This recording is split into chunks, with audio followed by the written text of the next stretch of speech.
Humla Suse is mainly working with bumblebees. That is what I am presenting. So, Norway, unlike other Scandinavian countries, have in the last decades had a rather low focus on pollination ecology. But fortunately, this last decade, there have been bigger projects on monitoring insects, where pollinating insects such as solitary bees and bumblebees have been a part of a national program for monitoring biological diversity. The project's main goals are to get a better understanding of the populations of the lesser known groups of insects. This will get us data which will make it possible to follow population trends in both common and more rare species. So in Norway, we have registered 35 species of bumblebees, although one species, Bombus seminovellus, have only been registered once. It was a queen found for the first time in 2013, but scientists collected the specimen and the species has not yet been found again in Norway. But we do take a lot of pride in saying that we have registered 35 species of bumblebees in Norway.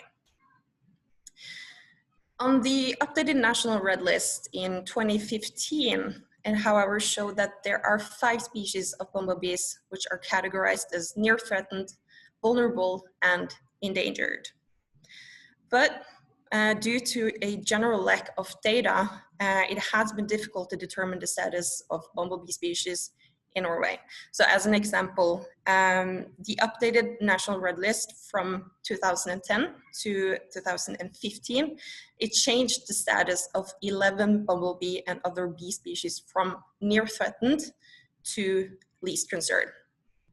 And this was not because the populations had actually increased from a threatened status to a non-threatened status, but the lack of knowledge in populations and distribution turned out to show that we had a wrong perceptive of these species' status. But in general, there are 87 species of wasps, beetles, and butterflies which are considered extinct in Norway. And 30% of our 208 bee species are on the national red list. We see that a common trait between the bumblebees which are decreasing are the long-tongued bumblebees. These are bumblebees which are often dependent on traditional agriculture and flowers with long tubes such as red clover and birdbatch. So as these bumblebees have grown highly dependent on the traditional agriculture with grazing areas, diversity in crops, flowering meadows, and rodent nests to make their own nests in, it means that the modernization of agriculture have been a crucial factor for the decrease in the threatened bumblebee species here in Norway. And we can't talk about the Norwegian bumblebee monitoring without mentioning Astrid Løken. Astrid Løken is probably Norway's biggest bumblebee researcher, and she spent most of her life studying distribution and monitoring bumblebees. Also, fun fact, she's considered kind of a national hero as she was monitoring bumblebees during World War II. She was also monitoring the Germans. So she worked as a spy for the Norwegian authorities during World War II. But in addition to monitoring bumblebees in most of Norway during her active years, she also studied old specimens in research facilities. So a lot of the specimens from the 1800s were at this time unidentified. So when she identified these species, we suddenly had a lot of valuable data from the 1800s as well. And this gave us more historical data to be able to compare today's data with, which is highly important. And as we can see, the 3 species of bumblebees which are vulnerable and endangered are Bombus distinguendus, Bombus subterraneus, and Bombus quadricolor. Distinguendus were previously distributed across the country based on Løken's observations, but are now mainly found in 2 areas in Norway. Subterraneus was actually not found for 60 years before it was rediscovered in 2010. And the new data in Norway, the new data also showed that the population was doing actually way better than we anticipated.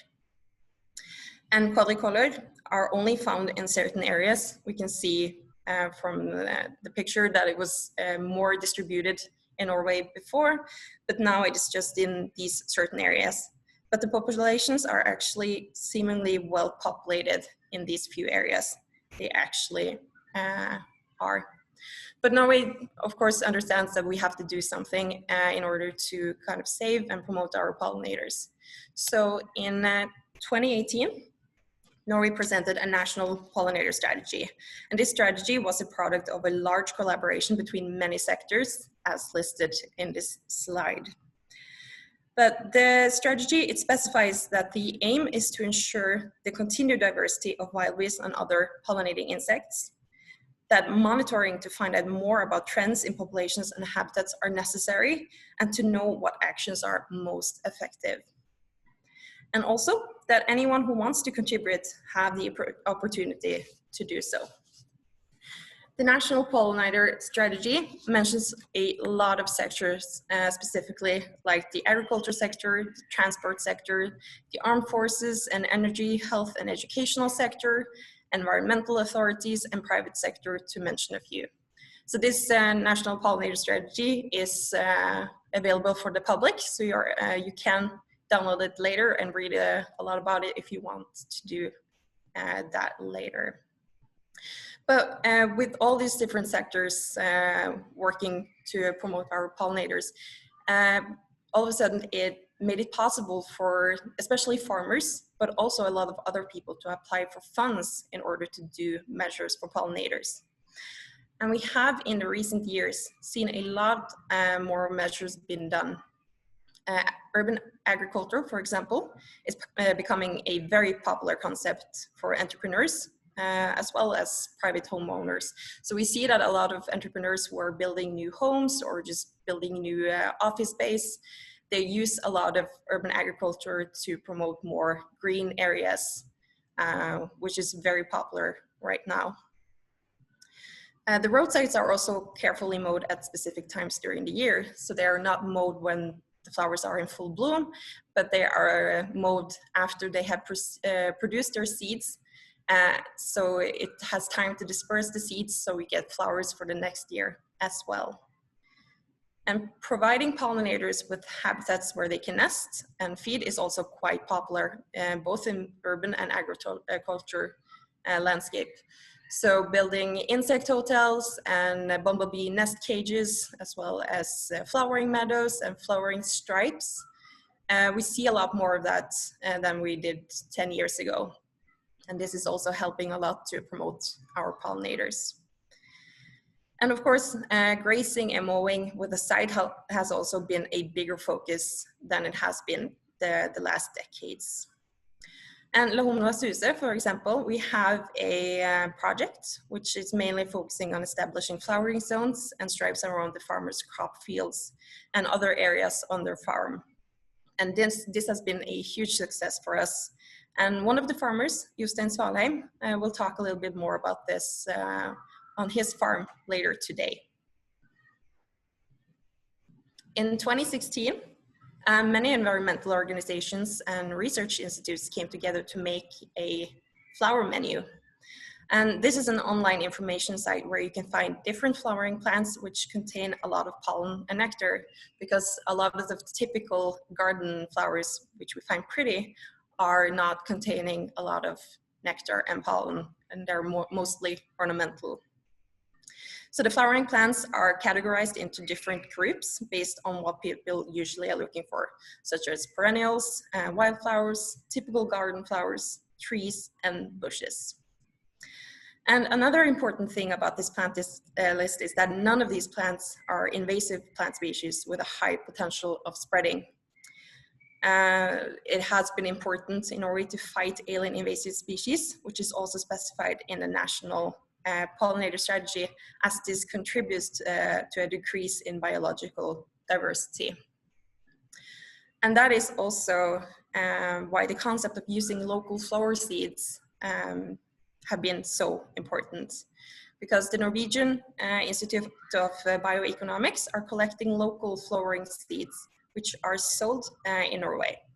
So although these seeds so far are just for some parts of Norway, they're working to expand this service to the entire country. By using local flower seeds, we avoid planting out invasive plant species, which can destroy the local flora, as well as protecting the genotypes of the local flowers, which have adapted over centuries, perhaps even millennials. So with all these measures, there are some good news because earlier this year, May of 2020, a new report showed that the condition of the most vulnerable bumblebees seemed to be better than what we thought. This again shows how important monitoring is and how little data Norway actually has.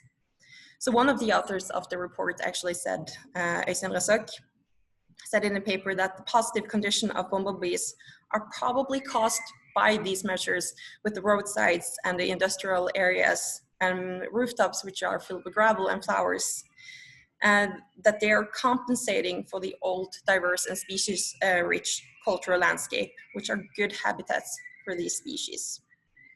So the new National Red List update will probably be released in late 2021. So until then, it's not easy to give a correct estimate of the bumblebees situation or any pollinators for that reason.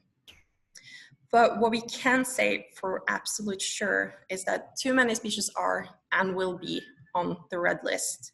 And we need to promote our pollinators, and more monitoring work for more data is absolutely needed. So let's see.